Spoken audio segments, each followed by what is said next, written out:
Vous savez, c'est très très curieux parce que lorsqu'on est élève, on a quoi?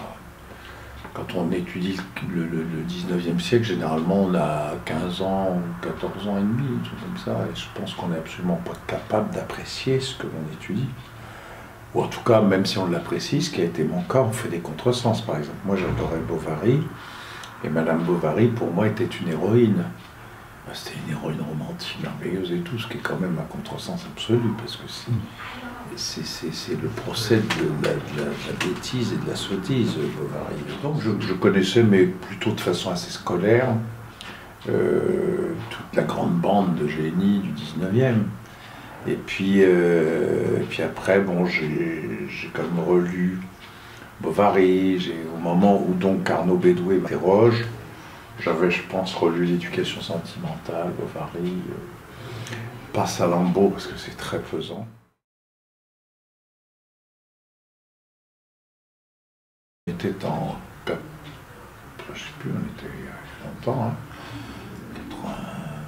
93, 94, je crois. Et à l'époque, la correspondance de Flaubert était très peu connue. Elle n'était pas encore éditée dans la Pléiade. On connaissait surtout son œuvre, ses œuvres majeures, on ne connaissait pas sa correspondance. Donc c'est Arnaud Bédoué qui me l'a fait connaître. À partir de là, il m'a dit il faut que je te fasse un montage pour faire notre pièce.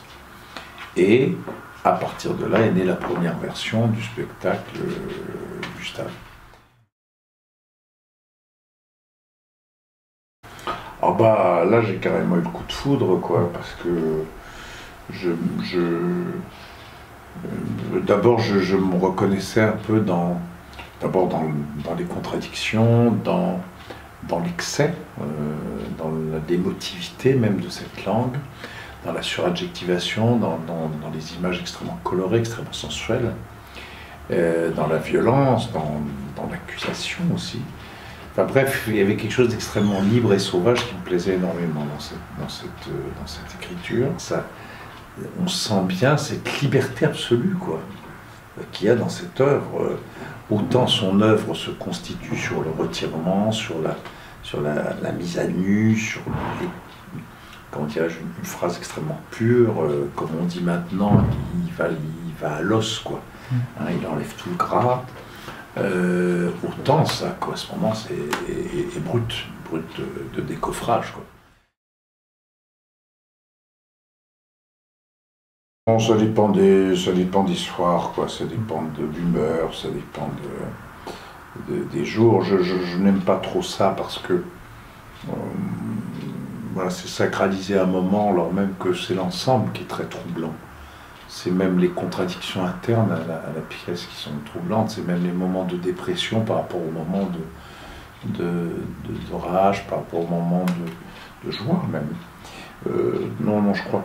Non, il y a un moment que je trouve, mais qui n'est absolument pas représentatif du spectacle, qui est un moment qui justement est très près de sa littérature, de ses romans, par sa pureté.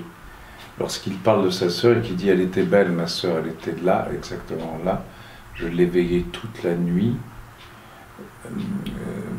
couchée sur le dos dans sa robe de noces avec son bouquet blanc, si belle. Je disais du Montaigne, mes yeux allaient du livre au cadavre, le mari dormait et râlait, le prêtre ronflait. » Paf, paf, paf, et tout ça, il y a une espèce de petit tableau comme ça, mais d'une simplicité sans le moindre effet, et on voit tout.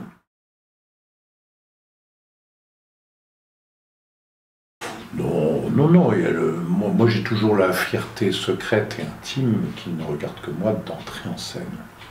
Et je pense que bien des gens qui montent en scène un peu rapidement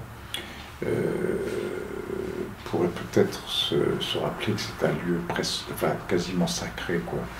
Et que pour y rentrer, il faut avoir beaucoup travaillé, ça se mérite d'entrer en scène. Voilà. J'ai envie de dire ça au passage, comprenne qui veut.